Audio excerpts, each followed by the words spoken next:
ជំរាបសួរបងប្អូននេះគឺជាហាងឆេងមាននៅថ្ងៃទី29ខែ5ឆ្នាំ2023តើតើជាមួយនឹងភាពស្ងប់ស្ងាត់នៅតែបន្តកើតមានឡើងដូចខ្ញុំជំរាបជូនបងប្អូនពីម្សិលមិញអញ្ចឹងក៏មិនទាន់មានភាពកញ្ជ្រោយដែរតម្លៃមានស្ថិតនៅក្នុង$236នៅក្នុងមួយជី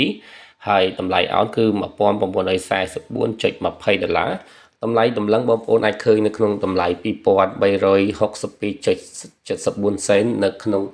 មួយតម្លឹងមានអាចធ្លាក់នៅក្នុងល្បាត100សំទោស1930ទៀតព្រោះក្នុងយើងបើយើងមើលពី support របស់វាប្រហែលតែទៅជាមួយនឹងតម្លៃរបស់មាសឬក៏តម្លៃរបស់លុយដុល្លារបច្ចុប្បន្ននេះកំពុងតែមានការផ្លាស់ប្ដូរតិចតួចទេអ្វីដែលយើងឃើញតទៅជាមួយនឹងព័ត៌មានរបស់សហរដ្ឋអាមេរិកមិនថាជាព័ត៌មានទៅលើរបាំអំណោយក្តីឬក៏ព័ត៌មានសេដ្ឋកិច្ចក្តីក៏មិនមានការប្រែប្រួលច្រើនដែរទោះបីជារបាយការណ៍តទៅជាមួយនឹង PCE ឬក៏អតិផរណាមួយចំនួននោះវាបង្ហាញភាពប្រទៀងប្រទង់គ្នាដូចជាការឡើងនៃអតិផរណាវិញក្តីក៏យើងមិនឃើញមានការកើនឡើងដែរដោយសារតែតម្រូវការនៃការទិញដូរមាសបច្ចុប្បន្នហ្នឹងក៏មានការធ្លាក់ចុះខ្លាំងដែរដូចជានៅតំបន់អាស៊ីយ៉ាងណាមិញនៅក្នុងអាទិត្យហ្នឹងយើងមានរបាយការណ៍2ដែលយើងត្រូវមើលហើយវានឹងធ្វើឲ្យមានការប្រែប្រួលគ្រាន់បើដែរទីមួយគឺតកតងជាមួយនឹងរបាយការណ៍ Non-Farm Payroll ដែលវានឹងចេញផ្សព្វផ្សាយនៅថ្ងៃព្រហស្បតិ៍និងទី2គឺជារបាយការណ៍តកតងជាមួយនឹង Employment Data របស់សហរដ្ឋអាមេរិកនឹងដដែលនៅថ្ងៃសុក្រគឺជារបាយការណ៍ដែលយើងនឹងឃើញការប្រែប្រួលតកតងជាមួយនឹងតម្លៃនៃការចរចានៃរបាំបំណុលរបស់សហរដ្ឋអាមេរិកវិញម្ដងមានការយោគយល់និងការយល់ព្រមគ្នាខ្លះក្នុងការកាត់បន្ថយការចរចាមួយចំនួនរវាងគណៈបក្សសាធារណរដ្ឋនិងលោក Biden នៅក្នុងពេលវេលានៃម៉ោងដែលជិតអស់ហើយនឹងមានការផ្សាយចេញនៅថ្ងៃពុធតើការចរចាឬក៏ការជួបគ្នានឹងវាស្ថិតនៅក្នុងកម្រិតណាដែលត្រូវតែចាំបាច់បញ្ចប់ដើម្បីឲ្យសហរដ្ឋអាមេរិកនេះមានទឹកប្រាក់ដើម្បីបង់សងទៅឲ្យអ្នកខ្ចីនិងបាត់ប្រាក់ខែឲ្យប្រជាជនឬក៏អ្នកដែលបម្រើសេវាសាធារណរដ្ឋរបស់ខ្លួនហើយអ្វីដែលយើងបានឃើញនោះគឺលោក Biden គាត់ព្រមកាត់បន្ថយការចំណាយ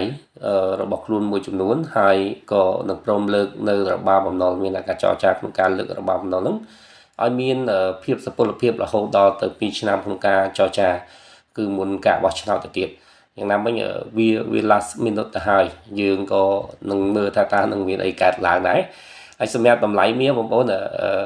ទៅជាមួយនឹងគោលនយោបាយរបស់ Fed យើងមានវីដេអូមួយ Let's talk about the latest data out from the IMF. The IMF's director is urging the Fed to remain hawkish to tame persistent inflation. Yahoo Finance's Jennifer Schomburger has the details on that. Jen.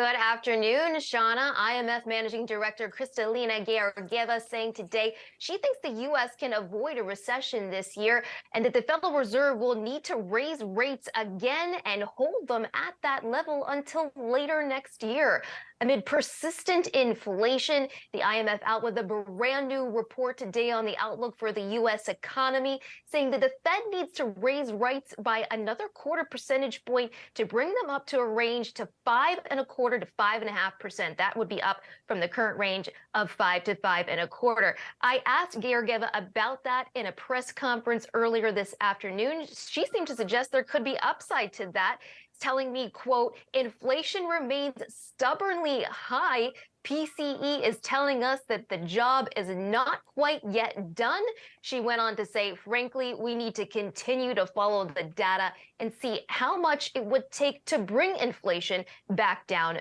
to target. The IMF now sees inflation falling slowly, ending the year only around 4%, and expects inflation will remain above the Fed's 2% target through next year.